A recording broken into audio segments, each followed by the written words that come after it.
We work hard as physicians to take care of the health and well-being of our patients.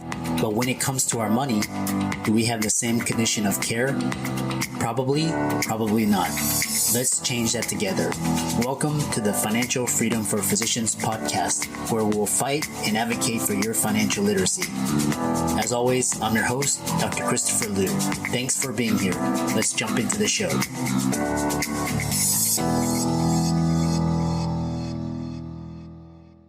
This week's episode is sponsored by CityVest. CityVest has quickly become the most popular and best way for doctors to invest in top-performing real estate private equity funds that are usually reserved for institutional investors. This unique access to investing in these institutional funds is available for the first time ever through CityVest's easy and secure online investment platform. CityVest does the hard work of conducting due diligence and vetting the investments. They even get a third-party due diligence report that is posted on their website. As a result of aggregating a several $million investment amount into their access funds, CityVest gains access to investing in the institutional investment and is able to negotiate better investment terms such as a 12% preferred return. You can check them out at cityvest.com or go to the link in the show notes below. Welcome, everybody, to this week's podcast episode for the Financial Freedom for Physicians podcast. I'm your host, Dr. Christopher Liu. And as you know, we talk about 4 different types of freedom: time, financial, location, emotional freedom. And so we started out with a guest and speaker cohort composed of physicians, but now the brand has grown such that I want to share my message with the world. So hopefully both sides can benefit. So in that light, today we have a special guest, Dwight Heck, and he's helping people to live life on purpose and not by accident. So, which is really interesting. He's going to talk all about the emotional side of freedom, health freedom. So I'll let him introduce himself. So Dwight, welcome. Hi, Christopher. How are you today? Good. It's so glad to have you on the show. And like we were talking backstage, we met through Podmatch, and, it's just really these spontaneous, informal discussions that come out. So we're happy to have you. Yeah, I appreciate being on. Yeah. I like how you introed though and said, you want to share your message with the world. And really, at the end of the day, too many of us pigeonhole ourselves into a specific niche of people that we can help. I know I used to do that with my own financial planning practice. And really, at the end of the day, everybody from the poorest person to the wealthiest needs help in understanding their financial goals between their 6 inches between their ears. Because I've found from poor people to wealthy people are just at a higher level of broke. They just don't understand at a higher level, and they have more money to throw around. Doesn't mean that they're living a life on purpose. Yeah. I know we were going to talk all about financial freedom and, performance. And so I'm really interested to hear your story. So tell everybody how you got started and we'll go from there. I got started in the financial industry. I had a consulting company. I'm a serial entrepreneur. And I was just always to the grindstone, giving her, always helping people. I was a single dad. So when I wasn't with my kids, at that point in time, I had joint custody, I'd be working. And I'd work stupid hours to a point where it affected my health. And back just after 2001, after 9/11 occurred, I had a severe health challenge happen to myself. And it made me reflect and reevaluate my life, especially when I had a neurologist and my family physician telling me I needed to slow down and find a career that was more in tune with, living life on purpose. Not their words, so it's mine. So struggled, thought, no, I've been working on this industry. I have this company. I have people that rely on me. Pushed through it for about another 6-7 months. And I wasn't feeling right. I was on a hamster wheel of life and going to work, go home, get paid, thinking that I was happy, but really in truth, I was living in quiet desperation, not sure what I wanted to do. had a friend of mine, a mentor, reach out and say, hey, you're really good with people. You're good at building relationships and you're a great teacher. You're also a quick study, a quick learner. I think you should get into the financial services industry. And you could really use the help yourself. And, because he was a close friend of mine for many years. So he did have the right to say that to me. Sometimes we can be compassionate to others, and he knew how to say it, though. That was the important thing, right? Sometimes we have things that we say, we just don't say it right. So he said that to me, and I thought, well, I don't know. I've got a lot of vested interest in this. I went to school for my electronics engineering. I got into computer consulting. I got all these certifications, and we got that mindset that you just can't let go. But one day in the summer of 2002, I said to myself, as all my kids are surrounding me, my 5 kids, and thought, I have to do something different. I'm not happy. So I went through the process on a weekend. Most people are floored by this. Usually the first exams to get into financial services, insurance, and planning, they're really difficult. And people spend weeks, if not months, studying. I went and paid the fee on a Thursday to write it on the Monday at our provincial office, which would be, like a state in the US, and told the people I was going to do it. Picked up my books Friday morning and said, well, I thought you had your kids this weekend. I said, absolutely, I have my kids this weekend, but this is what I want. So I went to the local Blockbuster and rented a bunch of movies and got a bunch of snacks for the kids. And throughout the weekend, they sat and binged movies, and Dad sat on the couch studying. Took them back to their mums on that Sunday night, and I studied till the next morning when the exam was. I literally didn't sleep. It was 8:30 in the morning, and I passed my exam. So I literally studied over a weekend, literally, and I'm not exaggerating. The books, if you stacked them, were probably about 5 inches thick, right? And we're talking big manuals, not little books. I just wanted it. I wanted it bad enough. So I got into that industry in the fall of 2002. This is my 20th year. And within about 6 weeks, I fired my trainer. And some people will go, why'd you fire your trainer? Because they didn't have what I wanted. They didn't have what I wanted. I'll say that again. Why do I say that? Because I wanted to help people live a life on purpose, not by accident. I had made that decision within weeks I started using that phrase already, weeks into me getting into this industry. So I was a tenacious person. I went from there was different agencies within our brokerage system, and I'd go talk to people and ask them questions. I'd sit in on their training. I'd ask them, and they'd say, oh, no problem. I'd reach out to product providers that offered us solutions and strategies and ask them if they'd meet up for lunch. Sometimes initially buying them lunch just to get that time with them, because I knew that they had the knowledge that I aspired to want. Once I got that knowledge, it didn't make me good at what I did. I had to start applying it to my own life, because again, prior to me getting into that, I was a 6-figure earner, but I was living from hand to mouth. I was always broke, and I didn't understand the rules of the money game. I didn't know how to goal set for what I wanted and then apply that in a budget structure so that I could achieve it without having to live in debt, where I could still get what I needed. And again, that's a word that people need to understand. You need to understand the difference between a need and a want. I had to teach myself that. And throughout the process, I managed to get myself out of, a pickle, out of a funk in a very short period of time. The first year was tough. I made $8,000 commission, because in my industry, it's commission based unless you do fee charge based service, which I didn't. So I'd help clients out. You don't know, you could be 3-4 meetings, and they all of a sudden know they don't want to deal with you. So you make zero. You invest time on the hope that you're going to get business. So the first year I only made $8,000 commission. Meanwhile, I realized I'd closed down my computer company. I'd given away all my clients on my consulting arm.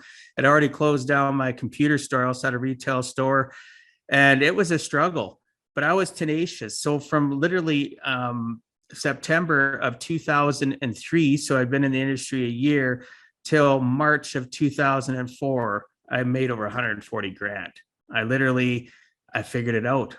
I figured out the secret sauce of what it was. You know what the secret sauce was? Building relationships, communicating with people, actually listening to them and saying, hey, this is unfortunate. You're in this circumstance. And then relating to them, I've been there or I am there. And this is what I've found. And just peeling back the layers of the onion, it may sound really silly, but it's true. Figuring out what was in their life and their origin from their childhood to where they are, what caused them to get stuck, what caused them to have a picture of what finance should be in their life, what their goals for their life should be, whether it's going on vacation or saving for retirement or kids' education, or just being frivolous and being able to go out and buy something materialistic that they wanted, but was it was it being put before their wants and their needs? Right? They had to know the difference. Was it a need or was it something they wanted? Well, they could have it eventually if it's a want, but they had to make sure that their needs were always taken care of. And that's what I did a lot of it. I still do today. Put a system together to help people goal set, budget, and literally live a life on purpose instead of going to bed like I did for so many years in quiet desperation and being stuck. A horrible place to be. Yeah.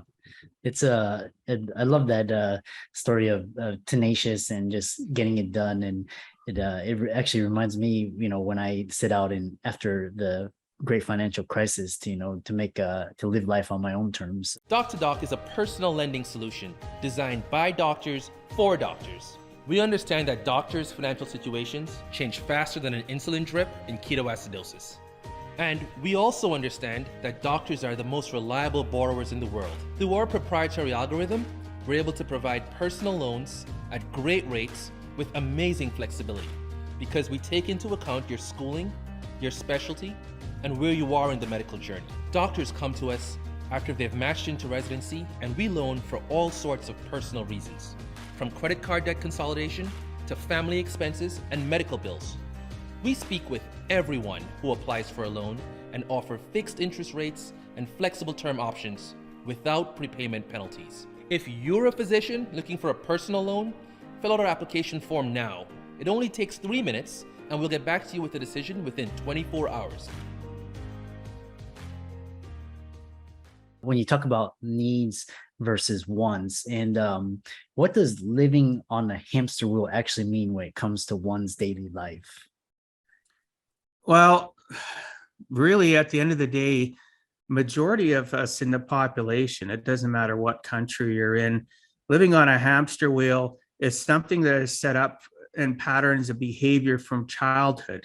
So we'll get up, and for some of us, like myself, my dad, a very successful entrepreneur, I'd get up in the morning, he'd already be gone to his business. I'd go to bed at night, he wouldn't be home, right? So I seen that hamster wheel mentality. Even though he was successful, very wealthy, he was on his own form of hamster wheel. I started adopting that hamster wheel initially when I went into a career after I graduated from electronics engineering. I started in a career, I was on that same path, had work, only took the time off that I was allotted or forced to. It's the end of the workday. Maybe I'd work late at home, or maybe I'd work late at wherever it was.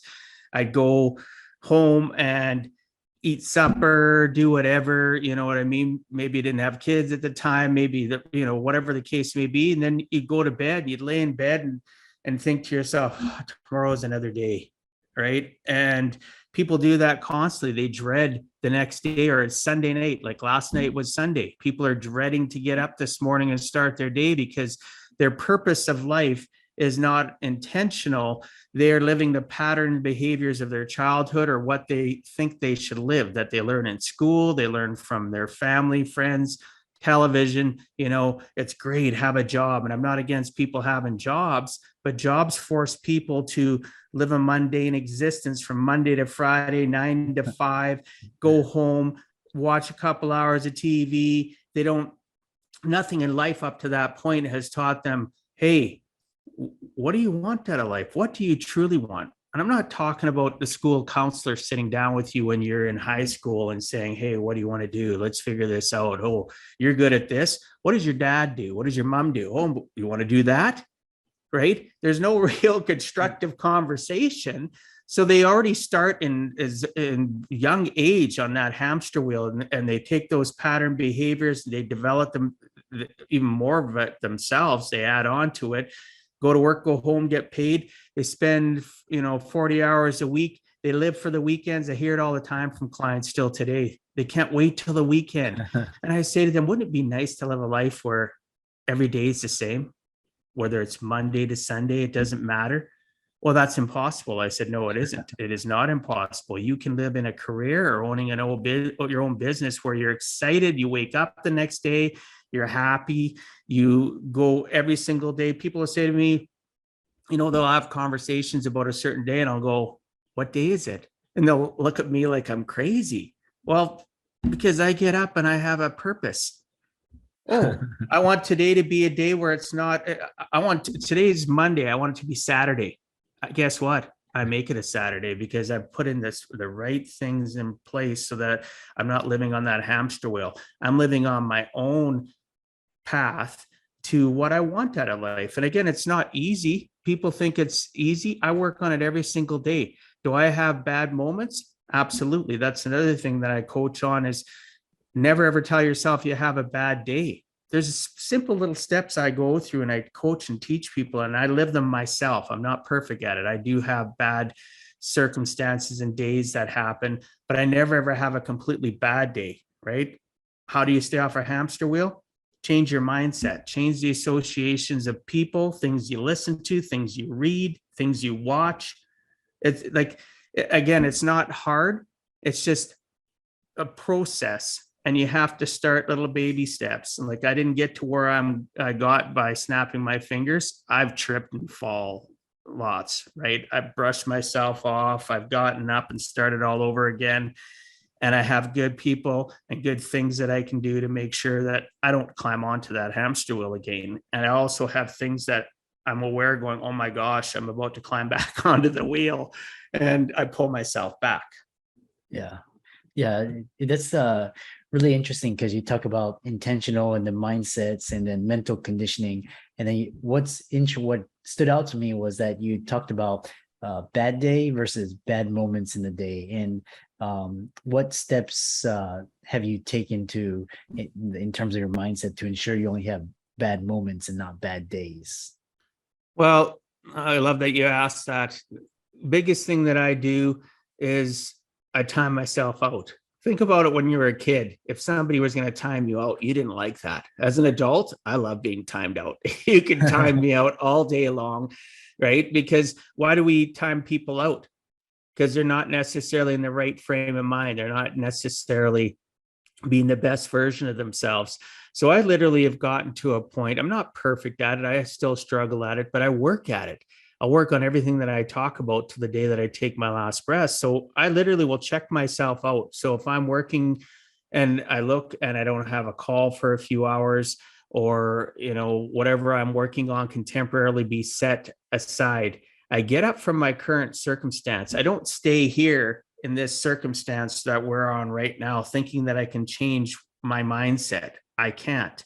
I need to do a state change. I need to get up, even if it's 30 feet away, 50 feet away, go sit on the couch, go sit with my dog, go walk outside, go do something that's different. And then I think to myself, what's caused me to feel like this? Did somebody say something that I allowed the trigger? So I have to admit it to myself that really at the end of the day, nobody has control or power over me, Christopher, only I do. And I have to say to myself, why did I let that bother me? Do they have what I want? Are they where I want to be?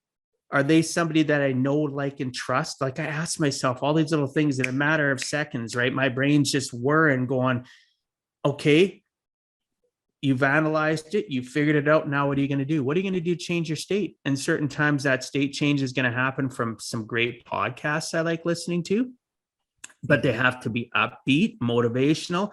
None of this, again, sorry to your listeners, true crime doesn't help you. Sorry. Like, if you're living in a true crime podcast, all it's doing is pulling you back. It's an anchor on your life. It can be entertainment, but then you should be using it as pure entertainment. Most people get caught up in that true crime thing. It's no different than what are they watching for television shows? What are they listening to for books or reading? Like, I listen to a lot of books. I prefer it as opposed to reading now because I read so much stuff in my business, and I'll listen to a book. I got sometimes 2, 3 different books. And people go, why do you have that many books going on? Well, guess what? Each book has its own purpose. That's life. Living life on purpose means I have to know what is my mindset. Okay, I'm going to listen to a little bit of Napoleon Hill. I'm going to listen to a little bit of Stephen Covey, or I'm going to listen to whatever the case may be. Maybe it's something that is just purely nonsense, because I just need to disconnect my mind. It doesn't always have to have a purpose to where you're at in life. Sometimes it can just be a book that I like listening to. Let's say it's Matthew McConaughey's Green Lights. That book, I used that lots to change my state when that book came out, because he made me laugh. And sometimes that's all you need to change your state. You need something to give you a different form of energy, because your energy that got you into that circumstance of having a bad moment is real. You got to accept it, embrace it, think about it, do whatever it takes. And then I put a time on it. Listeners, this is the last thing I recommend everybody do. When I coach them, I figure out what is the time frame that you need. And sometimes we have to tweak it over weeks, months of having conversations. And I'll say to them, my max time is 3 hours. 3 hours, that's a lot of time. I said, hey, sometimes I can be pretty messed up. I need some extra time to check the old noggin and get myself in check. And I literally, sometimes in that 3 hour period, I might have a power nap. Naps can be good. Wake up and I'll still feel a little bit out of it. Podcast, book, right? Whatever the case. I've even turned on documentaries, whatever the case may be. And lastly, what are your associations to people? So associations just aren't what you listen to, read, and view. Do you have somebody that you can reach out to just on the cuff, even if it's a messenger message, a text or whatever, saying, hey, I'm kind of in a funk? They don't necessarily need to know why. Sometimes oh, that's too bad, Dwight. I hope things are okay. Is there anything that I can help you out with? Some people will say to me, I got 10 minutes between a call. You want to jump on a quick call, a Zoom call, FaceTime, whatever the case may be. And it's important to have those people that can just reassure you, because it's not because you want them to go, boo-hoo, poor Dwight. What you want them to do is acknowledge you. We sometimes need to be acknowledged in life, Christopher, and they'll acknowledge the fact that I'm having a bad moment, and they'll acknowledge that and say, you know what? I'm available in 3 hours from now, tomorrow morning. And sometimes that can be enough of a good anchor for you to reset and go, hey, I get to talk to Christopher in 20 minutes, 3 hours tomorrow morning. And I get to, lift some of this heavy burden that I haven't been able to displace through my current state changes that I've learned. And Christopher's going to help me, because that's the type of guy Christopher is. He may not have the answers, but he's going to listen. He's going to go, hey, maybe have you thought about it this way or that way? So again, everything that I'm talking about isn't hard. It's just that you have to have some tenacity in your life. You have to be tenacious and say, I really want it. I'm tired of having it where I say to myself, oh, I'm having a bad day. You ever notice that, Christopher? People will say that you've hung out with that person. They've had a great day. It's 3-4 o'clock in the afternoon. Something bad happens. I've had a bad day. My whole day sucked. And they say that to everybody around them. And they continue to say that the whole day. And now they've discounted in their mindset everything that happened good in the day. Yeah. So I constantly tell people, quit saying you've had a bad day. You had a bad moment. Guess what? Could you have a series of bad moments in a day? Yes, you can. But there's always good in a day. Learn to have gratitude, be grateful. Did you wake up today? Did you have running water? Did you have food in your fridge? Were you able to brush your teeth? Did you have a bathroom to use? Did you have a bed to sleep in? Pillow to be on? That's another thing. I start my day out with gratitude every single day, even started this day. Little things. They're not perfect, but they're better than where I was. And that was on the hamster wheel of life. Just go to work, go home, get paid. Yeah. So this has been a really fascinating discussion. We have so many ideas to talk about. I know a lot of listeners, what you're talking about is will resonate with them. And I know you do a lot of keynote speeches and coaching, and I know you have a book as well. So tell listeners how they can get in touch with you, find out more about you, and maybe even work with you. They can get a hold of me. The best place to get a hold of me is go to my website, giveaheck.com. It's designed around a portal. I don't know if you've been on it yourself. You can literally click on it and find out about my book, which is Give a Heck, How to Live Life on Purpose, Not by Accident. You can also find out about me as a speaker, my coaching. You can find out about financial education, my podcast. I literally tried to have it developed. A good friend of mine that owns a company, we had lots of discussions around it. Didn't want it to be flashy, but I wanted it to be purposeful. Right? I try to make everything purposeful so they can go on there. You can book a appointment with me where we can have a discovery call. You can check out, anything you want to do about me is on that site. I've made it really simple. Again, just giveaheck.com. And we can touch base and I can see if I can help you out depending on where you live in the world. I've coached people I've had people on calls from Australia, from all over Europe, UK, into Canada, the US. It's not hard to do this over a Zoom call. Don't think that it's something that's scary. Some people prefer it over a Zoom call because it's easier to be vulnerable over a Zoom call than it is sitting at a kitchen table or at a business desk, because I help a lot of businesses too, for people just to let go and be true and honest with me, right? And all it is a simple discussion. I'll never judge you because I've been that guy that's been on the hamster wheel of life. I've been that guy that was a single dad. I raised my own kids. After a while, I ended up getting full custody of my own kids, and it's a struggle. So if you're a single parent that's struggling, you're a couple that's raising kids that's struggling. I've been there, done that on both sides of the coin, and I look forward to having a discussion and seeing how I can help you live life on purpose and not by accident, and live the best version of yourself, because we all deserve to not live in quiet desperation. Yeah, that's such a wonderful ending. And for all the guests, Dwight's resources will be in the links and show notes. And thanks so much for the great discussion and all of the nuggets of wisdom. So we hope to hear more about your successes in the future. Appreciate you, Christopher. Thanks for having me on. I'm excited that you made it for another episode. You are truly the best. If you've been following the show for a while, you know that my passion is to bring you the education you need to find your path to financial freedom. Please come back week after week for new content, new resources, and great guests. Until then, if you haven't already, please be sure to check out the website, www.drchrislewmdphd.com, for more support. I'll see you next week.